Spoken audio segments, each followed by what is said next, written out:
He talks right, he knows his stuff, and he knows how to make a girl laugh. Ladies and gentlemen, from the studios in the wrestling capital of the South, it's another terrific episode of The BENGEBUSTER Show. Please welcome your host, Tony Binge.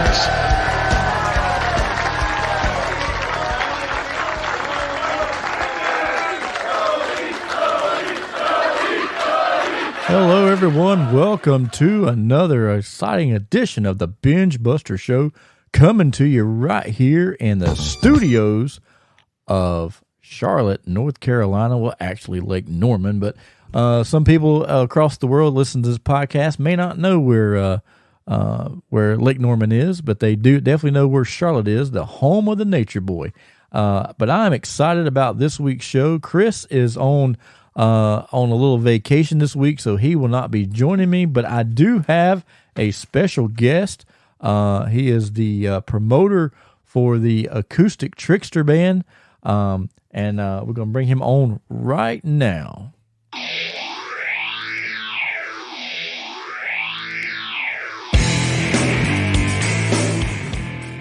All right, fans, welcome to the BENGEBUSTER Show. I have with me right now on the line Lee Burnette, the promoter for Acoustic Trixter. Lee, how are you? Man, I'm great. How are you? I'm doing good, man. I appreciate you coming on the show tonight.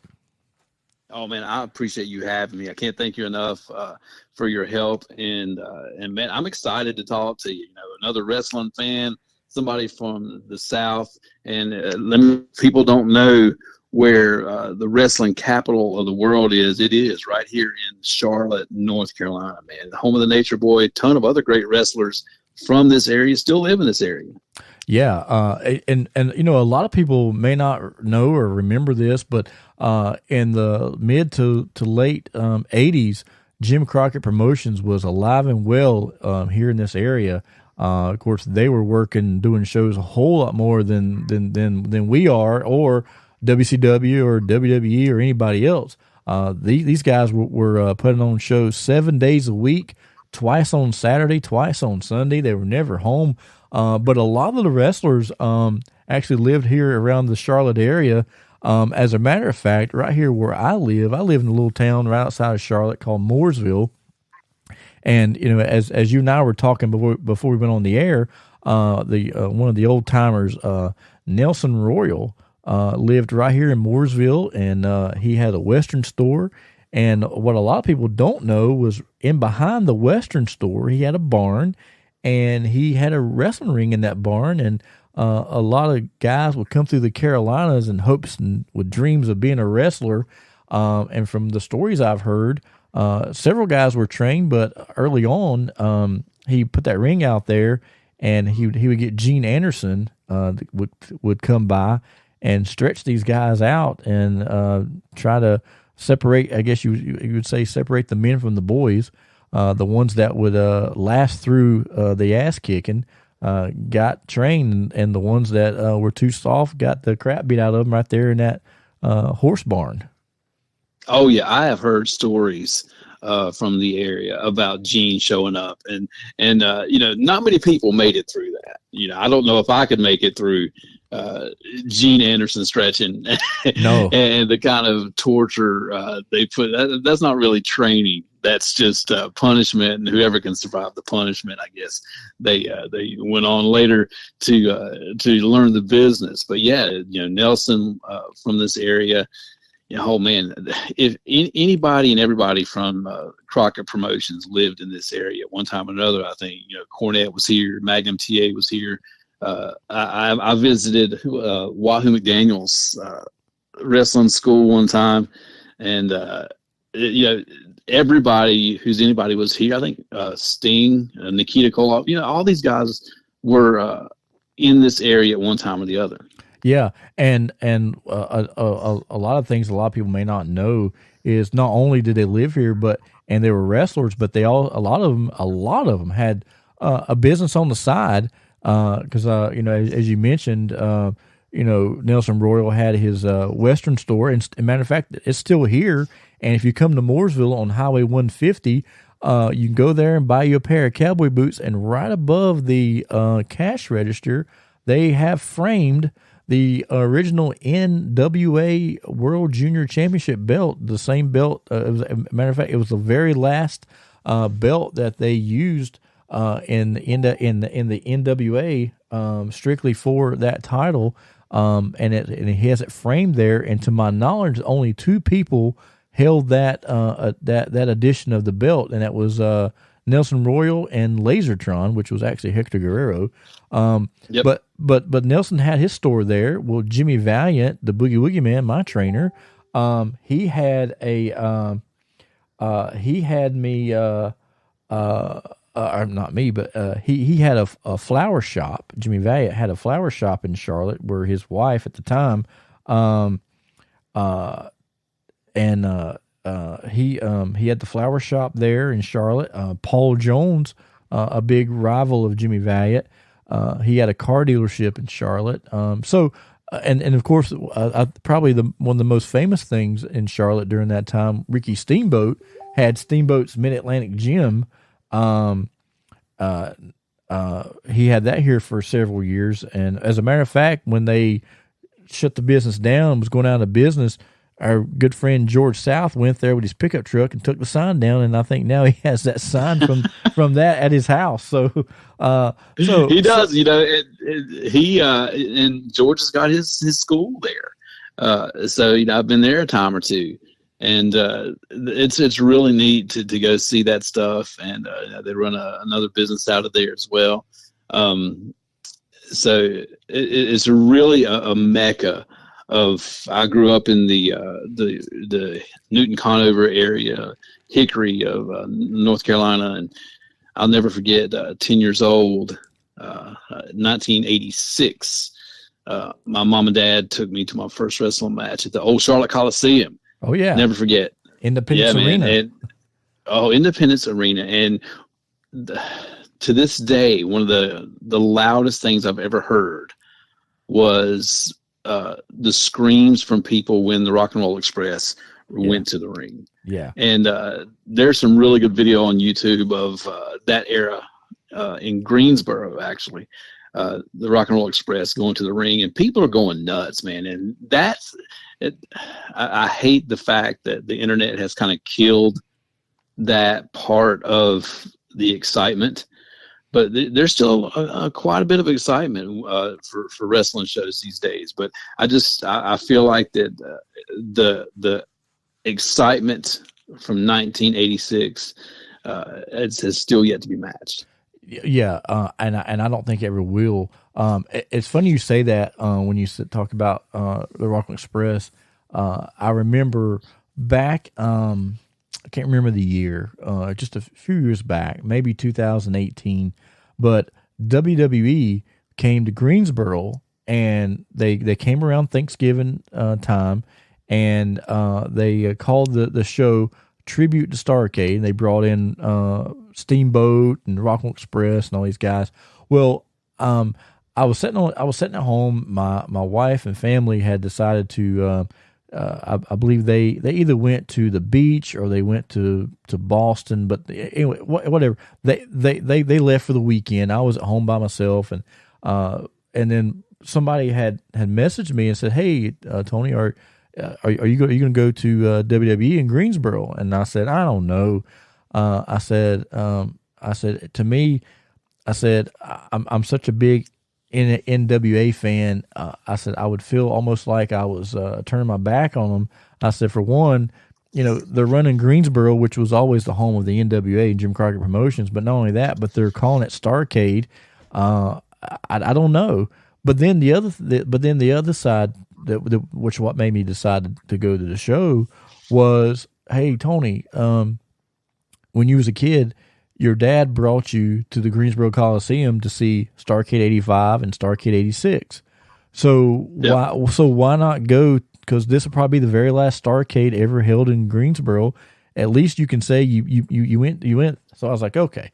So I went online and I found a ringside ticket, and so I went, and just so happened I get there, and the girl at the time that was being the ring announcer before the show started, she's going around interviewing different people in the crowd, and so she comes walking out, and she's like, "Hey, anybody here been to any of the other Starcades here in Greensboro?" And I just raised my hand, thinking, okay, she's asking questions, and she's like, "Sir, can I get a word with you?" I'm like, "Whoa, wait a minute." I am about to cut a freaking promo at Starcade in Greensboro. I got to make this thing the best because right. So in my mind, I'm like, okay, I'm walking over there. I walk past about 15 chairs to get to her, and as I was walking, my mind was racing, and I was like, okay, what do I do? Do I just go out there and answer her questions like a fan, or do I try to cut a promo like a wrestler?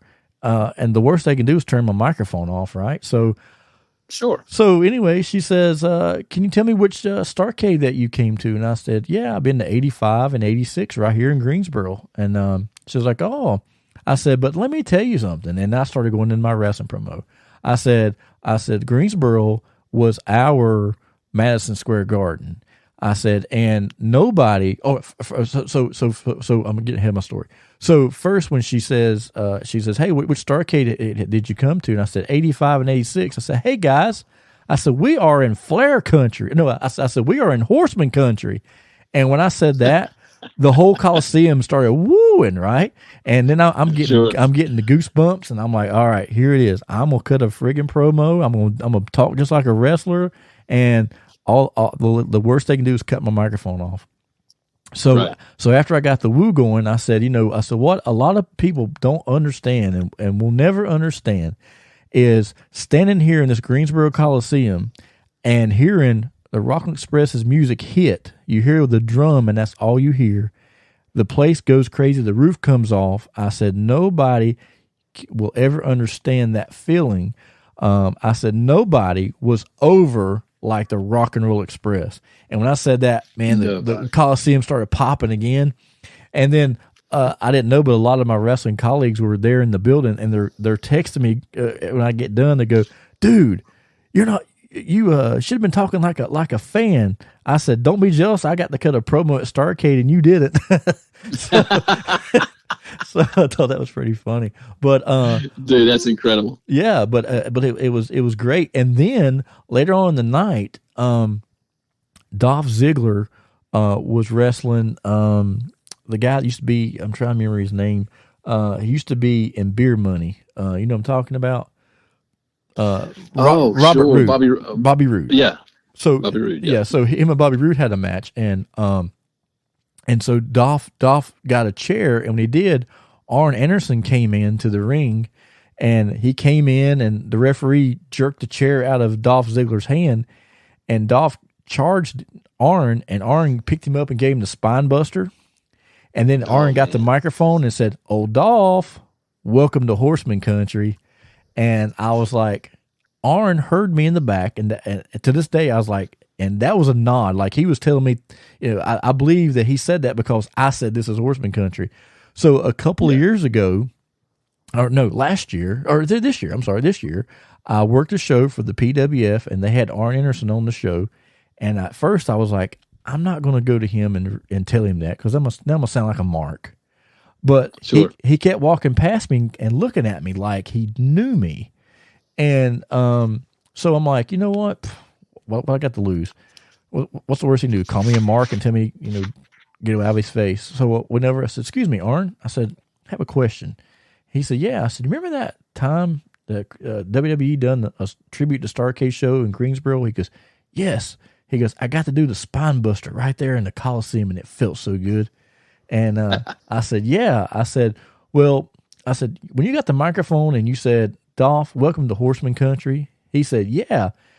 And I said, "I thought that was cool because there was a guy in the crowd that the girl interviewed, and he said this was Horseman country." He goes, "Yeah." He said, that's what made me go out there and say that because somebody in that building remembered the Four Horsemen."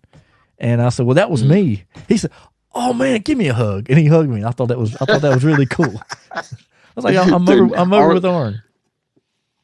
Arn's one of the nicest guys out there. He really is. And I've always appreciated what he did and what Flair did. That entire group. Yeah. Those guys are so humble these days. It's very rare. I run into somebody that is not, and who refuses to interact with the crowd they're at, wherever they are, or even on the street. I've run into several on the street who are just as nice as if you've paid to get a picture or an autograph. These autograph shows, these guys, you kind of expect them to be open,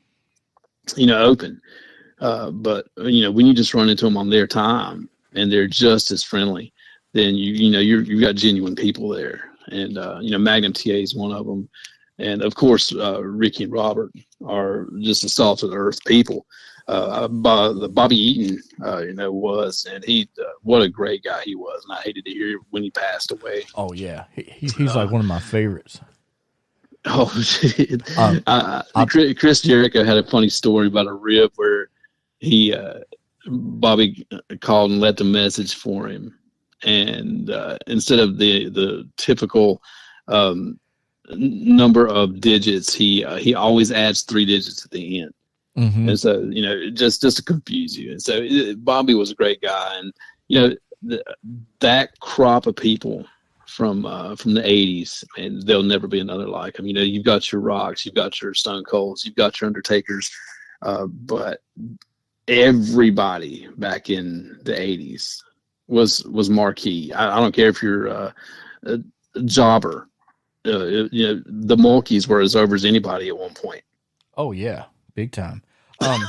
I'll never forget, and I was happy I got to share this story. But when I was a little kid, and I'd watch wrestling on television, but I never knew that was something that you could actually go see, because I was like 7 or 8 years old the first time I started watching wrestling, and I remember my dad brought me to Greensboro for the first time to see my first house show. And back then, what they would do, they'd have these house shows, and usually the opening match would be a job guy versus a job guy. And so This particular show that I went to, it had to been like early January, February of 1985. And because Rockland Express, they hadn't even came in yet. But the opening match was George South versus Rocky King. And so as a little 10-year-old kid, I'm watching this match unfold, and I'm just staring, like I couldn't even stop. And so fast forward 30 years later, 20 years later, whatever, and I'm meeting George South, and we're hanging out together and we're talking. And so I said, George, I said, I got to share this story with you. And so I told him, I said, I think it's so cool that you and I are wrestling together, and we're friends. I said, but I want you to know that, even though Rock Express was my favorite tag team, Midnight Express was my favorite, Ric Flair was my favorite, Jimmy Valiant. I said, but man, you're the one that captivated me. He goes, what do you mean I captivated you? I said, the very first live match I ever witnessed was you versus Rocky King. I said, I've never forgot that match. And I said, and Rocky beat you with a sunset flip. And he says, brother, I don't even remember that, but I believe you. And so then 4 or 5 years later, George calls me on the phone. He goes, hey, Tone, he said, I got this show up in Winston-Salem. He said it's at a Mexican place. And they're wanting like lucha libre style wrestling. So I know you got some hoods. So bring your hoods and come down to the show. He said, and I got somebody there I want you to meet. And I said, oh, okay. And I'm thinking, it's one of his new trainees or whatnot, but it was Rocky King. So I get in the show, and he goes, Tony, he says, come here, I want to introduce you to Rocky. And I was like, oh my God. And so I went over there, and he introduced me, and he said, he told Rocky, he said, Rocky, he said, this is one of my good friends, Tony. He says, and the first live match he ever saw was me against you.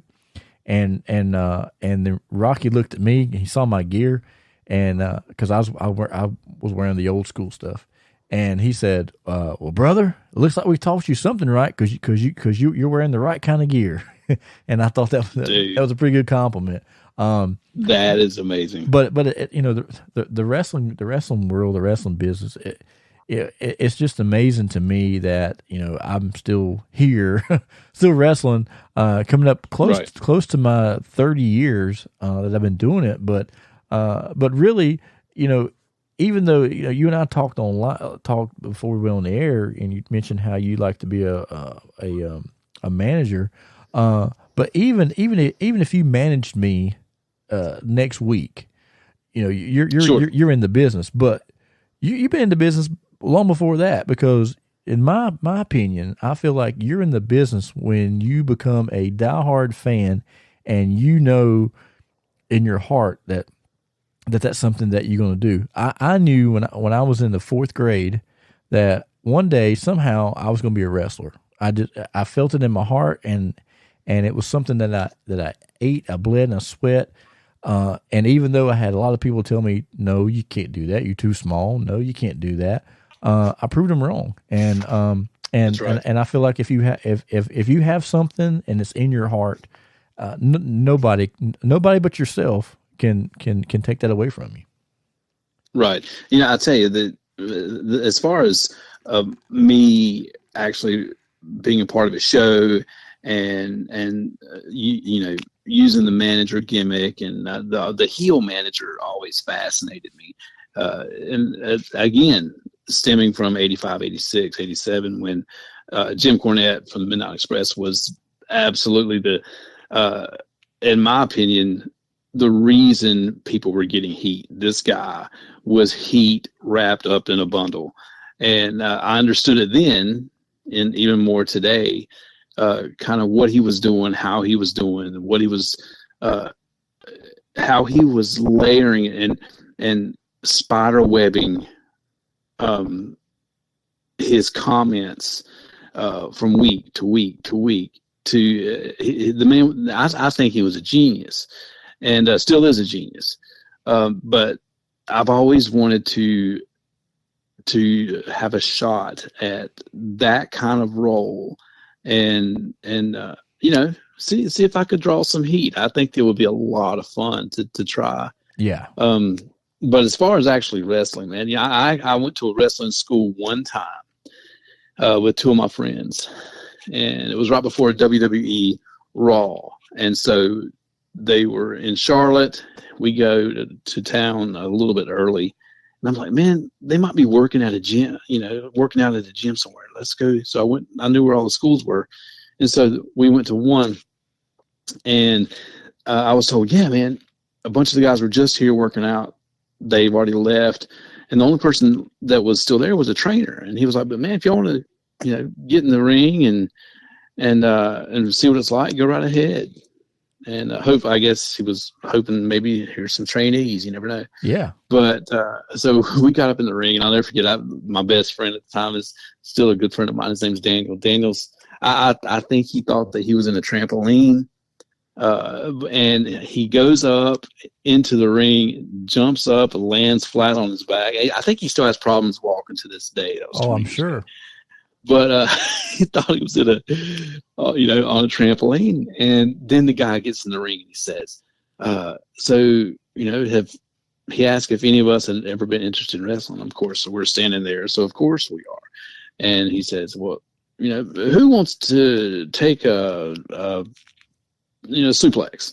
And so I'm like, I don't know if I'll take a suplex. He says, okay, well, if you want, how about body slam? So we all take a body slam, and I'll never forget.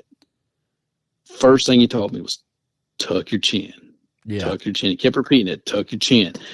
He picks me up. The first thing I did is I didn't tuck my chin. I went down, and I saw stars for the next 30 minutes. Mm-hmm. And so I was like, if I can't tuck my chin on a body slam, then maybe I shouldn't be in the wrestling business. But as far as running my mouth, I believe I could do that. Yeah, when you said that, it reminded me when I first went to wrestling. When I first went to wrestling camp, that was the hardest thing for me, was learning. Okay, I'm going up. Okay, right before I hit, tuck the chin. And so I hit my head a few times, and then finally one day, Ivan Koloff came in. He came by the camp, and he saw me and a couple of guys struggling, learning to take a bump. And so he told us, he goes, guys, it's simple. He said, once you get that tuck in, everything. He said everything. It's like walking. You never forget. And so I never forgot that. And then so once I got the tuck down, and I was like, man, this bump don't even hurt, you know. And so I'm in there and getting bite slammed by Ivan Koloff, and I was pinching myself. I was like, man, is this real? You know. And so it was pretty amazing. So and now I look back, you know, all these years later, of all those times of going to the Greensboro Coliseum or Charlotte as a little kid. I always had that dream one day I'm gonna be a wrestler, but you know, it was one of those things where it was a dream that you dreamed it, but you didn't know 100% it was going to come true, but you kind of wanted to, but you wasn't sure. Right. And then once I got into wrestling, like all the things I've gotten to do over the years, I look back and go, man, never in my wildest dreams would I ever thought that I would be in the ring with the Rock and Roll Express. And you know, just last year, I wrestled the Rock and Roll Express down in South Carolina, and I was glad I was wearing a mask, because when I was in the ring, I was in there, and I've wrestled Ricky numerous times, but I've never was in the ring with the Rock and Roll Express. And so I'm in there, and I'm looking across the hall, or across the ring. And I've got, you know, my wife and my two kids are at ringside, and a couple of our friends, our close family friends, were there, and I was like, yeah, this is cool. And then once the people started chanting rock and roll, I was across the ring, and I was in South Carolina, but in my mind I was in the sold out Greensboro Coliseum, and it was 1986 all over again. And I was just like, I could just feel the emotions coming up, and I was like, come on, get your head in the gear, you know. For those 10 seconds, I was that 10-year-old kid, but now my dream had came true, and I was wrestling my childhood heroes. And if I didn't wrestle again, that moment will and always will be like probably one of my most memorable moments in the wrestling business. So that is so cool. And you mentioned something a second ago. You were talking about with your wife and kids, and man, you know, there are only a few things, in my opinion, in the world that you can take a hold of in your life at such a young age, like, you know, you and I both did with wrestling, and another thing is music. And when you know, 10, 20, 30, 40 years later, you've got, you know, spouses, and you've got kids, and to see them begin to enjoy the same things that you did, you know, there's no, in my opinion, greater reward or greater feeling than that. And I saw that firsthand. You know, I said I was 10 years old when I went to my first match at the Independence Arena there. And it was just several months back that my entire family went to, for the first time. You know, we've got a son and a daughter here, and he was 12 at the time, a 12-year-old son at the time, and 8-year-old daughter took him to SmackDown in Charlotte at the Spectrum Center, and to watch them enjoy that the way I did. Those matches in '86. It was a magical experience. Yeah, well, you know, one of the things that blows my mind was just a few months ago, I was wrestling down in South Carolina, and I was on a card with Jerry the King Lawler, Mick Foley, FTR, and we're all hanging out back in the dressing room, and my wife didn't go to the show, but my son did, and my son's 7 years old. And he's your typical 7-year-old kid. He likes to play his video game, his Nintendo. He brings that with him to the shows, and I use that to kind of keep him occupied while I do my match. So when I come down the hall and I came out of the locker room and went over to catering, and I got my son a bottle of water and some little snacks and brought them to him, and I said, now, hang out right here. Dad's going to go ahead and have a match. And when I come back, I'll get showered and then we'll head home. And he's like, okay. And so I pulled another wrestler to the side. And I'm like, hey, listen, he won't go anywhere. I promise. He'll sit right there and play the video game and drink his water and eat his snacks. I said, but just make sure he don't go anywhere. And he's like, yeah, I got it. No worries. And so I go work my match. And when I come back, there's my son sitting next to Mick Foley. And Mick Foley is watching my son play the video game and asking him questions about it. And my son's talking to Mick Foley. And my son has no freaking clue that he's talking to like one of the biggest wrestling stars in the world.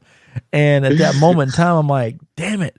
I wish I had my phone to take a picture of this, because this is amazing, Yeah, isn't Mick one of the coolest people alive? Oh yeah. So I walk over and I'm like, I said, hey Mick, I said, is he bothering you? And Mick's like, no, brother, hey, I'm just trying to see how quick this little guy can work his fingers. He goes, man. He goes, I'm asking him how he's playing this game. It's Pokemon. He goes, I'm lost on Pokemon. He said, but man, he said, he's good. I said, yeah. He said, how old are you, little man? And he's sitting there having a conversation with my son, and my son's totally clueless. And then another show I'm on with Rockland Express, same deal. I'm walking out the corner, or I'm walking down the hall, and I pass Ricky Morton, and Ricky comes up and shakes my hand. And so I go to the ring. Again, I have that same wrestler to watch my son. I come back from the ring, and there's him and Ricky Morton doing taekwondo together. Or Ricky's like giving him like karate stances and stuff, and my son's doing it right back to him. And I'm like, man, my son is so lucky, and he don't even realize, he don't even know that he's back there hanging out with him. But to him, it's just a couple of wrestlers, no big deal to him. Yeah, but and that's just an example of how cool those guys are. I had a similar instance. I had never met Booker T, and so I kind of wanted to meet Booker. Mm-hmm. And my son at the time, he was probably 6, and I was like, man, come on, we're going to go meet Booker T. And he asked who that was, and I showed him a match or two. And so we go up there, and Booker was so cool to him. And so, was taking pictures and high-fiving, and I got pictures of my son holding the belt, whatever. Uh-huh. And and then so I go to, at that particular show, I was singing the national anthem. And so I sing the national anthem, and I'm done with that. I'm walking in the hallway, and my son turns around and walks down the other end of the hallway into this room.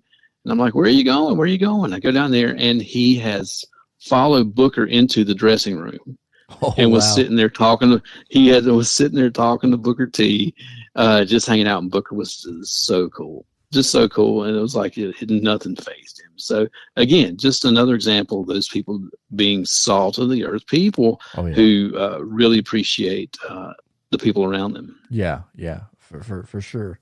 So I'm definitely looking forward to having you manage me one night. We'll whatever town we're in, I'm sure we'll make them about almost ready to start a riot right there in the building.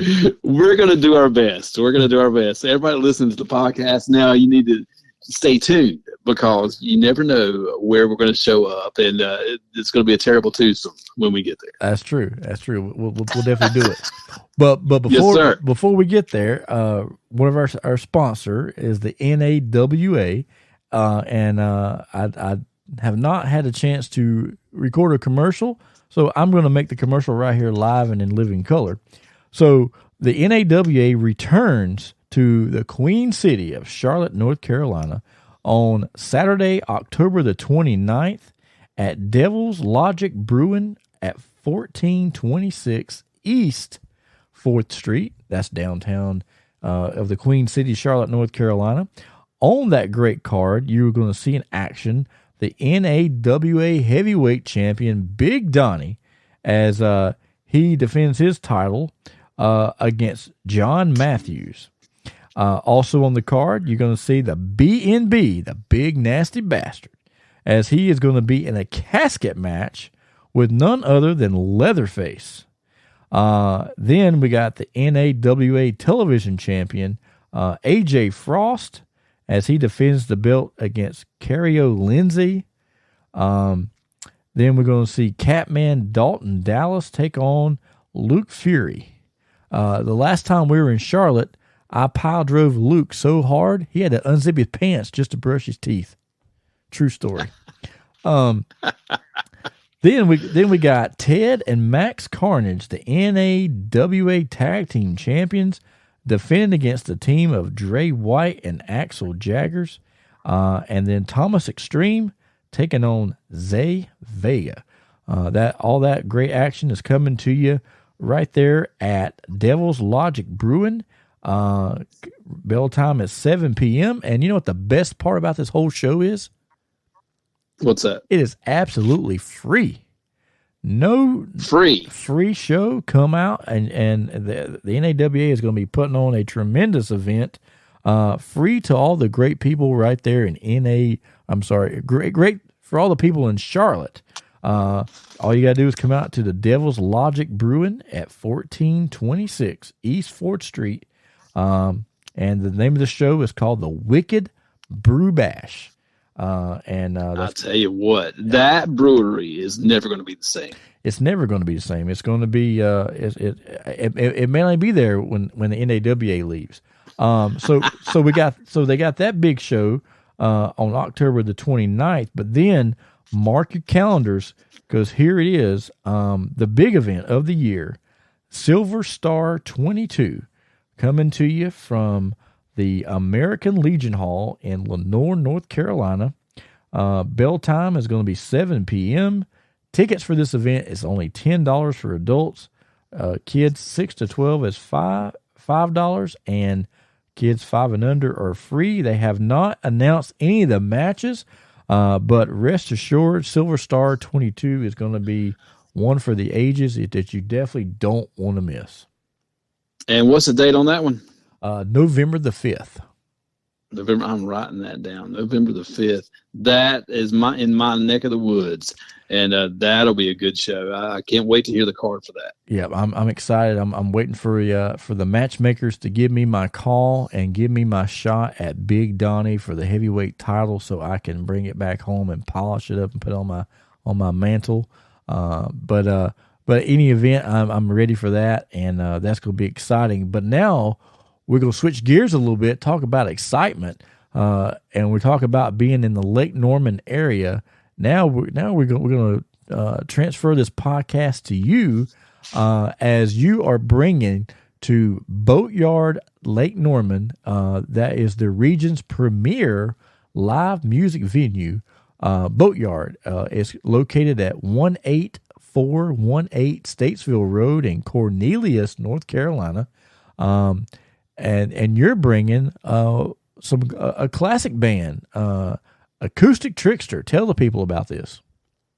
That's right, man. This is going to be an incredible event. These guys, the band Trixter from the 90s, they had MTV. They were all over MTV. You know, we all remember MTV for playing actual music videos. And during the late 80s, early 90s, these guys were absolutely in that rotation. The songs that really put them out there were "One in a Million" and "Surrender" and "Give It to Me Good." These songs on their first album were just staples on the radio, and actually put them on tour with the biggest bands at the time. You know, they toured with everybody.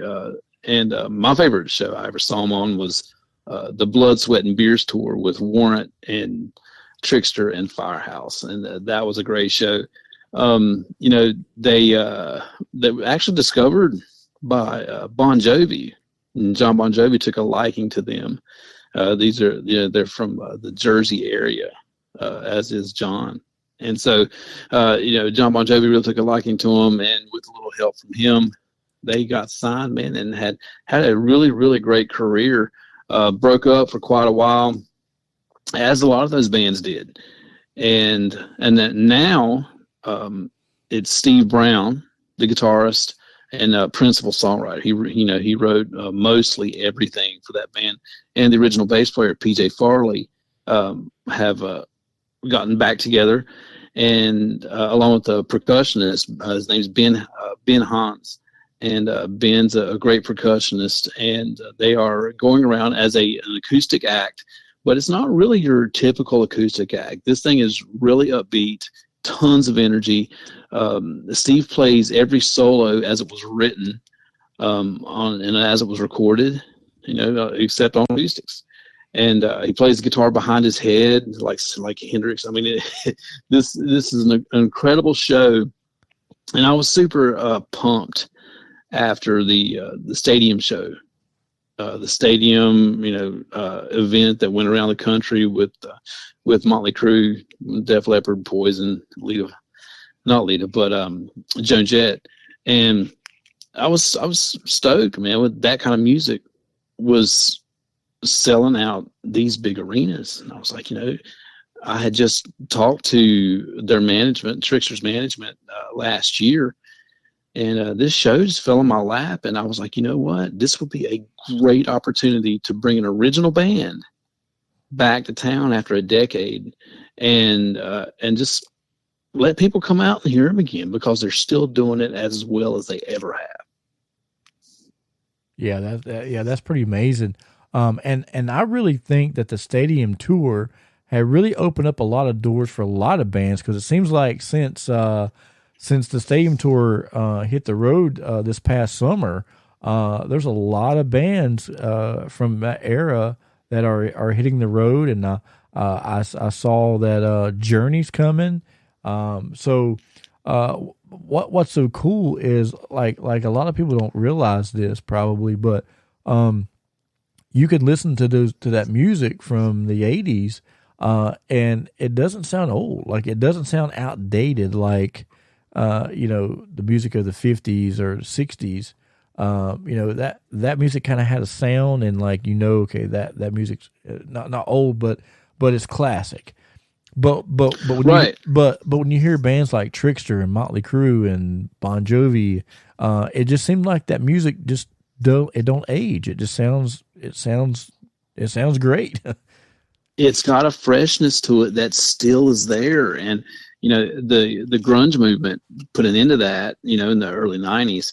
But I'm going to go out on a limb and say that some of the stuff from Poison, some of the stuff from Trixter, some of the stuff from those type of bands holds up in some respects better than a lot of the stuff that came out in the 90s that were part of that grunge movement. Although I do love a lot of that stuff, don't get me wrong, but there's a freshness to this music now, and I loved it back then. I love it now, and I was telling their manager, I was like, you know what?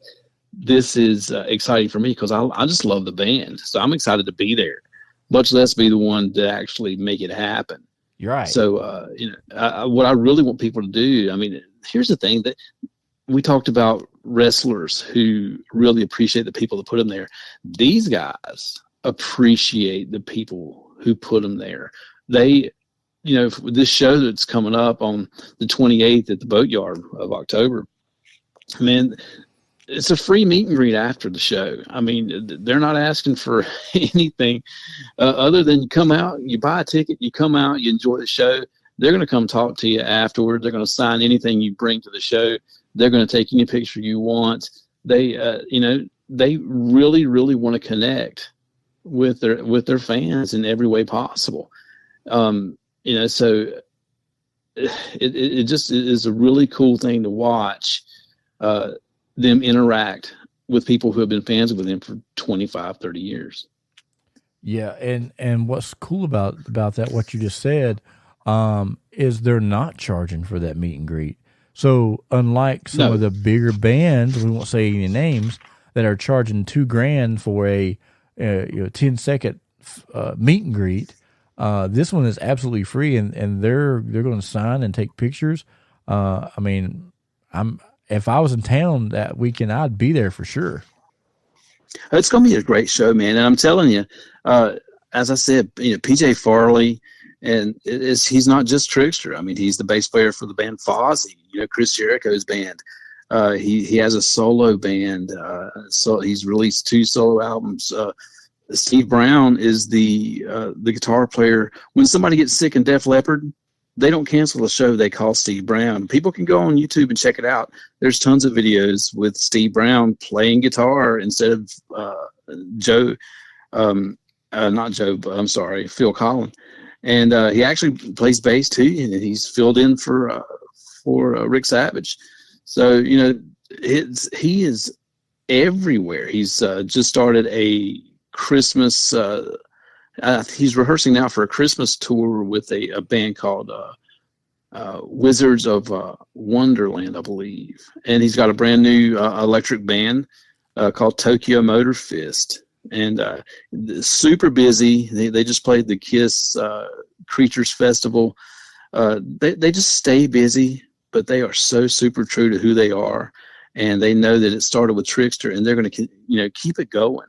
Man, I'm excited to bring them to town just so people can meet them. Yeah, I'm excited about that too.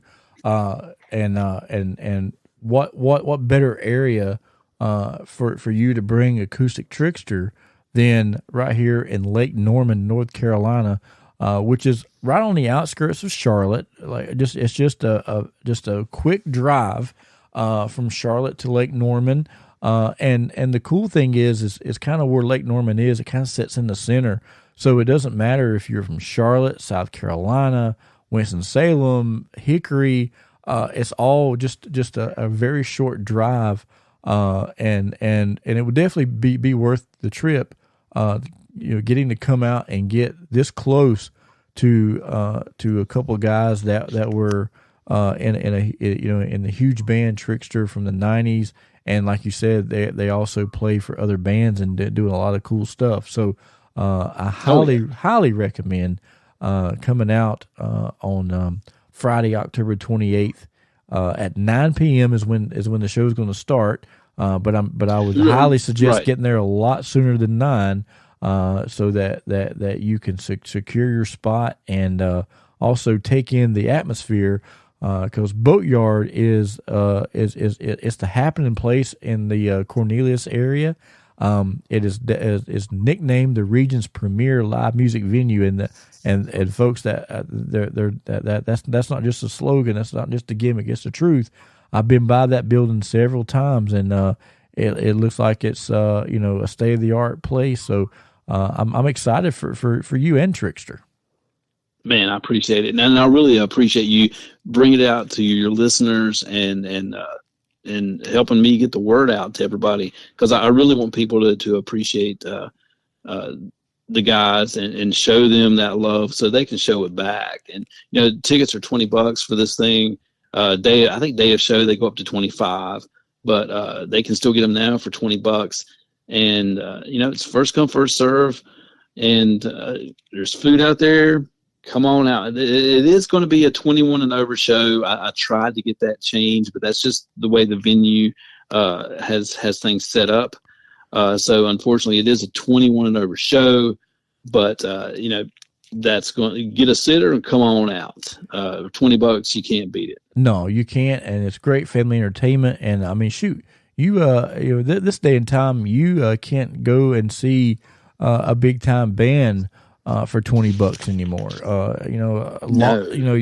If you go out to the PNC, you're for lawn seats for a lot of shows, you end up dropping $50 for lawn seats, and here you pay $20, and you're going to be up close and personal. And not only that, but you get to sit and meet the guys in the band, take some pictures, get some autographs, and who knows, maybe they might share some road stories. They might not be as good as a wrestler's show road stories, but no, I'm teasing. I'm sure they're just as good. Well, hey, I'm gonna do something right now for your listeners, okay? For your listeners, Okay. and the people who have listened to this podcast, if they can, the first 3 people that can come up to me the night of the show, the night of the Trixter show, and it can tell me the where the event is going to be held the next night on October 29th at the bar at the where the wrestling event's going to take place. If they can come up and tell me where that's going to be, now go ahead and remind everybody one time now. All right. So the NAWA is coming to Charlotte. And I'm sorry, give me 1 second because okay, here we go. So Saturday night, October the 29th, like Lee was saying, the very next night, you can go down to Charlotte, which is not very far from Cornelius, and see the NAWA put on a free event at Devil's Logic Brewing. And that address again is 1426 East 4th Street in downtown Charlotte, North Carolina. And there you will see tons of matches. But the best part is it is absolutely free. Come out and support the NAWA. But before you support them, come out and support Acoustic Trixter. They're at Boatyard in Cornelius. That's right. And like Lee said, if you come up to Lee and tell him where the NAWA show is going to be held at, and he is going to hook you up. That's right. You're going to get. I've got prize packs for the first 3, and those first 3 are also going to be the first 3 people in line for the meet and greet. They will not have to wait in line. They're going to be the first 3 people in line for the meet and greet. And there's going to be something special in it, something else, but I'm not going to let that out quite yet. Oh, nice. So fans, what he's trying to say is you do not want to miss this event. It is going to be something for the ages right here in Cornelius, North Carolina on Friday, October 28th. That is less than it is 7 days away. So next Friday night, this great great show is going to take place. You will see Steve Brown and PJ Farley from Acoustic Trixter with Ben Hans on percussion. Now, is there going to be another opening act, or is it just going to be Acoustic Trixter all night? No, man. Actually, I have been helping out a guitar store in Lincolnton for quite a while, doing interviews and guitar reviews and stuff for their YouTube channel. But while working there, I've become friends with some of the people who actually work in the store, and they've got a new band called Cosmazul. Okay, it's Kozmazul, Cosmazul, and people. It's at the bottom of the promo poster for the Trixter show, and they have really developed a new following. They've got some new songs they've recorded. They're an original band, really coming out and doing some really, really cool, fresh, new things. And I thought it'd be a lot of fun to bring them out and let them open for Trixter. So somebody brand new opening for somebody who's an established artist, they, from what I understand, they're bringing some people. So, they got quite the following already. Nice. So Cosmazul will actually be opening up. Yes. That is awesome. And I know a lot of people think, well, the Binge Buster Show is mostly a wrestling podcast, but that's incorrect, because every week when we do these podcasts, Chris and I we talk about the classic 80s rock music, and we talk about wrestling. That's the 2 things that have kept me alive and sane all these 40-some years that I've been on this earth.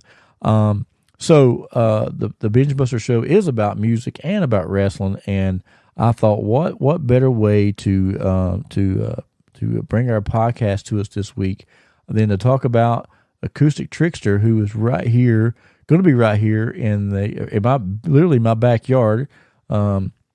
Cornelius is like 10 minutes from my house. I think Boatyard from my house to Boatyard is like 12 minutes and 14 seconds or something like that. So so not very far from me. So I'm excited to have them. And you know what's so cool about this area is a lot of famous people come through here. And as a matter of fact, Lee, I know earlier you were talking about MTV.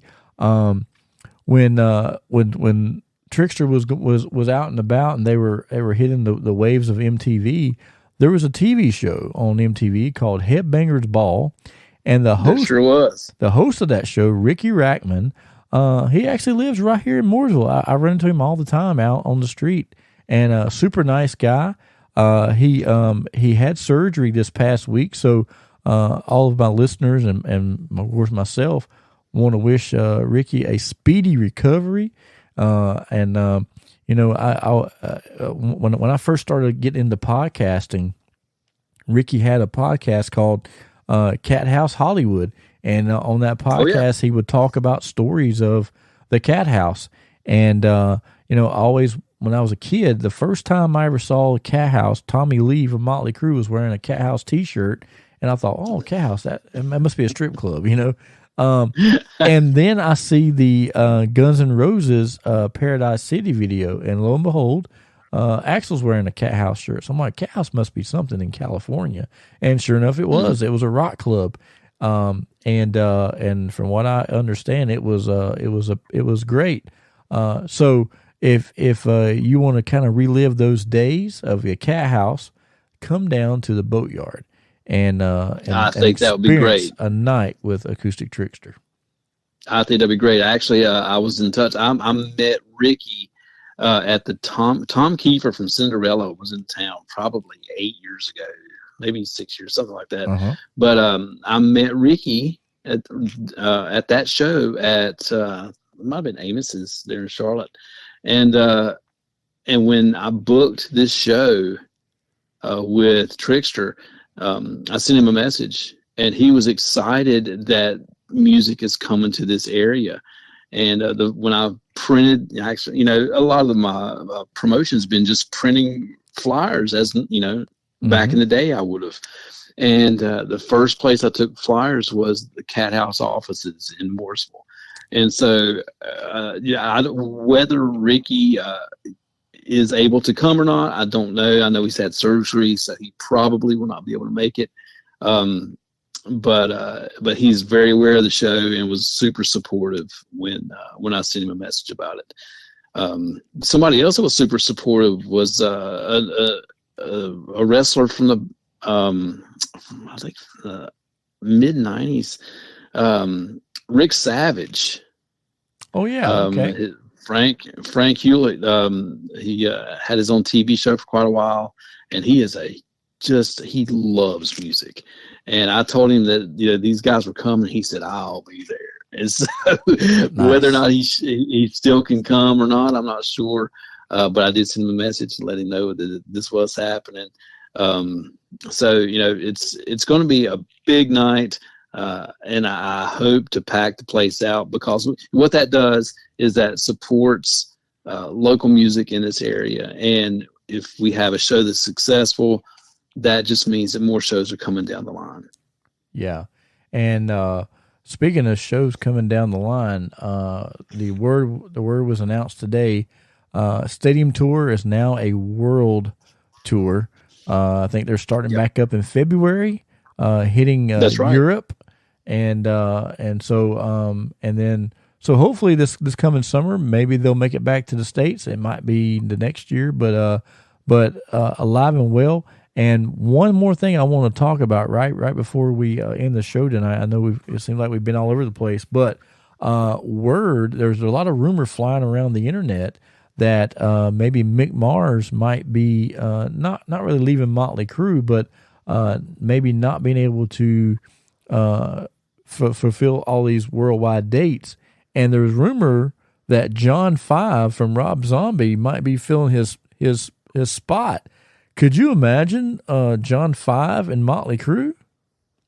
I don't know of anybody else that could do it. When I first heard that, I thought to myself, I felt bad for Mick because Mick is just a sweetheart of a guy.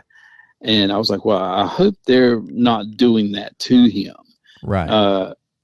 But I heard John 5 say that was a rumor. But of course that's what he's going to say. He's going to deny it till the end. Yeah. But then I started thinking about it, and if it's going to happen with Mick's blessing, who else are they going to get?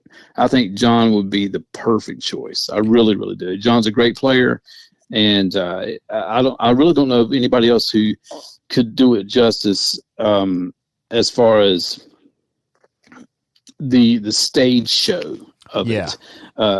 Being able to play the songs, there's tons of guys. But actually the theatrics of it and understanding what Mick and Motley Crue have done for so many years, I think John's perfect. Yeah, I think so too. And who knows if some of the fans doesn't like the fact he's in there, they could always change the name from Motley Crue to Motley 5-6.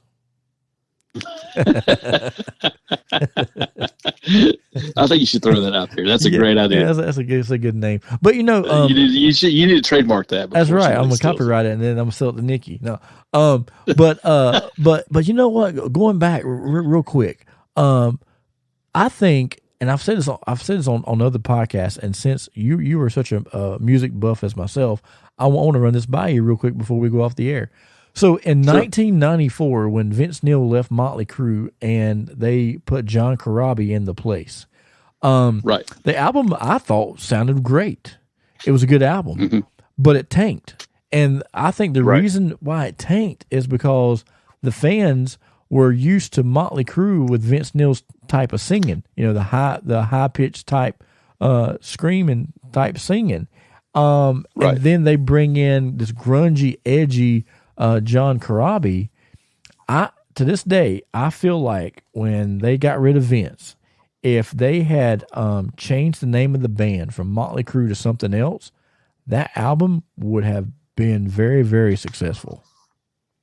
I agree with you, and it's odd that you bring that up because that is my favorite album of all time from any band that's ever graced the earth. That album, I was there in Charlotte. I was 16th row for the show with John Corabi.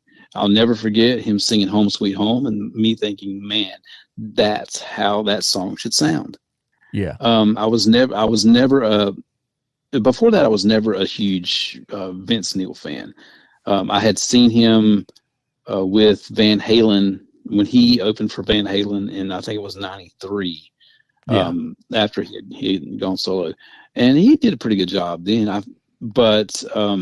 Actually with Motley Crue, I was never just the big fan back in the day, but when Corabi came in, there was something about that grit, something about the angst, something about the power in that. If you listen to that album, Tommy Lee's drums are massive. I don't know what they did, but his drums are massive. Yeah. The songwriting, when they were writing with Corabi, I think, and it's been said in interviews, Nikki Sixx has said, man, I love having somebody to write with, because Nikki has to write everything. Right. And so he loved having someone to write with. And I've heard him deny it since, but he said it back in the day, and there's video footage of it. Mm-hmm. But yeah, I love Corabi. I actually was so fortunate to sit with him for an interview about a year and a half ago, and it's one of the I've never really been nervous for anything, but I was super anxious for that because I'm a super fan. You said the word mark earlier. That's probably the one person I marked out over was Corabi, and that album. That album is a 10 on a 10 scale for me. Yeah, and I say that word mark kind of jokingly, but at the end of the day, we're all marks. Well, I mean, the reason why we're into wrestling, the reason why we're into music, is because we are fans. We start out. You don't wake up one day and go, hey, you know what? I don't know shit about wrestling. I don't know shit about playing a guitar, but I think I'm gonna go do that. Right. That doesn't exist because you have to be a fan first. Once Sure. you become a fan, then your heart opens up, and then your passion opens up, and then then you become whatever it is that you are thinking about or dreaming about or hoping for. And you know, when I was growing up as a kid, I had a couple of idols. My wrestling idol was Ric Flair. When I grew up, I said I want to be like Ric Flair, or I want to be like the Rock and Roll Express. And then when I got into music, I said, oh man, I want to be like Tommy Lee from Motley Crue. And as and this is so crazy, but like as I look at my life and how my life has transpired up into this point, you know, a lot of times I have lived my life a lot like Motley Crue, and a lot like Ric Flair. like I'm not going to air my dirty laundry on my podcast, but I can look back and go, something I did, I'm like, holy shit, that's something Ric Flair did, or that's something Ric Flair would have done, Right. or that's something Tommy Lee did, or Vince Neil, whatever. But I can look at something in my life and go, shit, they did that too. And I Sure. think a lot of us, I think that happens to a lot of us, is your life or who you are, if there's something that you enjoy or you have an idol, somehow or another, something that they done, you end up doing it at some point in your life. You're going to end up, doing something like that. Now You will. Now, one thing I never dabbled in drugs because early on, I had people or close to me, I could see what happened. So I never got that far, but yeah, Ric Flair with the womanizing. Oh yeah, man, I could write a book on that one. I gotta share this. So a few years ago, I was listening to Ric Flair's podcast and his original podcast, and they were doing like Ask Flair Anything, and they were like, Rick, like when a girl like when you get with a girl and like you know what's going down, it's it's not working out, like what is your like best what is your advice on how to break up with that person? And Ric Flair said, well, that's easy, lose my number, you stupid bitch. I was like, and I'm like, hey, I've said that a few times, but Rick's a treasure. Yeah, he's a natural treasure, and there'll never be another one like him. But I'm not gonna sit there and say, hey, listen to home. If you want to break up with somebody, tell them, lose my number, you stupid bitch. Oh, by the way, Tony Bench told me to say that on his podcast. I'm not saying that, but I'm just saying like certain things that I have seen from my idols. Somehow or another, I've done that, and I'm like, man, that's crazy. Sure, but I really do think. I really think that. Yeah, I really do think that you take little bits. I've always looked at it as puzzles. You're going to take a bit from one person, a bit from another person, a bit from another person. Yeah. Whether it's your parents or whether it's people that you idolize on TV, and you're going to put all those pieces together into the puzzle that's going to eventually turn out to be your life. And when I always thought it'd be cool if at the end of my life I could look back and be able to point out the pieces of my puzzle that I could attribute to somebody else. And there are pieces in that puzzle that I can attribute to that 94 Motley Crue album. And, to answer your original question, I do think that they would have been 10 times bigger if they had changed the name. Yeah, I really think so. I think they would have gone back to Crue at some point because of management. And if you read The Dirt, you could really tell that, and John's book that he just put out, that you could tell that management was going to have Motley Crue back with Vince Neil at some point. Yeah. But they would have been much bigger. Absolutely. And so, but man, and going back to Trixter, I can absolutely look back and see pieces of my life that are Trixter. And man, I hope people are able to come out next Friday night and experience the same kind of thing, because maybe one day they'll look back and say, man, I had an incredible time here. I met somebody here. I got something signed here. I got a picture here. And maybe it might just inspire somebody to pick up a guitar. You never know. Yeah, you never know. And at the end of the day, once they do that, they only got one person to thank, and that's Lee. We all gonna thank Lee. Lee, thank you for bringing Trixter to Cornelius, so that now they inspire us to become rock musicians. But all seriousness though, fans, definitely next Friday night, make plans to bring your significant other, your best friend, your buddy, whoever, as long as they're over 21, and bring them to the Boatyard. And that address again is 18418 Statesville Road, Cornelius, North Carolina. And if you want to get advance tickets, you can get them at boatyardlkn.com. That's Boatyard, L as in Larry, K as in Kai, N as in Nancy.com. And if some of you people out in the podcast world that may not know what LKN stands for, that is Lake Norman. That is the abbreviation for Lake Norman. And Acoustic Trixter is going to be coming to you right here live and in living color in the Lake Norman area. Lee, I really appreciate you, man, coming on the show tonight. I've had fun. I would love for you to come back again and join us. And definitely, hopefully, maybe in November, you could walk the aisle with me. Dude, it would be an honor. And I'm really going to put some thought into this, and maybe we'll talk off air and a couple of times in the next week or so. Maybe come up with something, and I think it'd be a lot of fun. Yeah. And I appreciate the offer, man. I really, really do. Yeah, and I appreciate you coming on the show.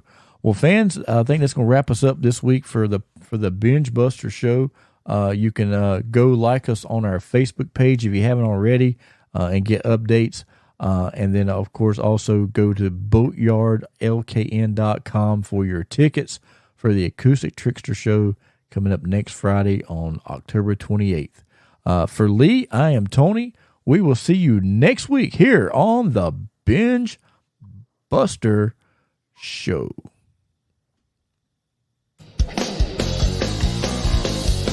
Thank you for listening to the Binge Buster Show. Make sure you like us on Facebook and download us on your favorite podcast platform.